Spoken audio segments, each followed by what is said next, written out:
పొద్దున నా ఫ్రెండ్ అయితే నాకు మెసేజ్ చేశాడు అనమాట. వాడు మెసేజ్ ఓపెన్ చేసి చూశాను అనమాట. ఆ మెసేజ్కి అయితే మైండ్ పోయింది. కిట్ట నువ్వు యూట్యూబ్ స్టార్ట్ చేసావు కదా, నీ వల్ల ఏదైనా యూజ్ ఉందని పెట్టాడు అనమాట. నేనైతే వెంటనే వాడికి రిప్లై ఇచ్చాను, నువ్వు సబ్స్క్రైబ్ చేసుకోరా, నువ్వు పెట్టిన మెసేజ్కి యూజ్ ఏంటో నేనైతే చూపిస్తాను అని పెట్టి వాడికైతే చెప్పాను.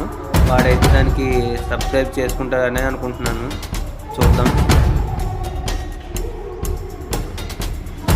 సబ్స్క్రైబ్ చేసుకున్నాననే పెట్టాడు అనమాట. ఏంటి సబ్స్క్రైబ్ చేసుకున్నావు అని కూడా అడిగాను అనమాట. చేసుకున్నా అన్నాడు అనమాట. సరే నువ్వు సబ్స్క్రైబ్ చేసుకున్న దానికి యూజ్ ఏంటో నేనైతే చూపిస్తాను పెట్టి వాడికైతే మెసేజ్ పెట్టాను. సరే చూస్తా అని చెప్పి వాడైతే అంటున్నాడు అనమాట.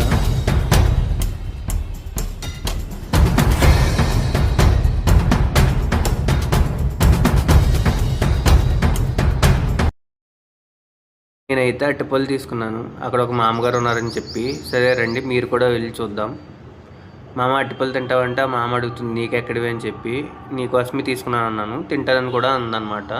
అప్పుడు ఆవిడ పైన ఉన్న వాళ్ళ అబ్బాయిని చూపించి నువ్వు మా అబ్బాయిలా ఉన్నావు అని చెప్తుందనమాట. నాకైతే చాలా ఆనందంగా ఉందన్నమాట. అసలు మాటల్లో చెప్పలేకపోతున్నాను. ఏంటి చూశారు కదా, నాకులాగా మీరు కూడా మంచి చేయాలనుకుంటే తనలా మీరు సబ్స్క్రైబ్ చేసుకోండి, చిన్న మెసేజ్ అయితే చేయండి. నెక్స్ట్ వీడియోలో మీకోసమైతే నేను మంచి చేసి మళ్ళీ వీడియో పంపిస్తాను. Bye friends.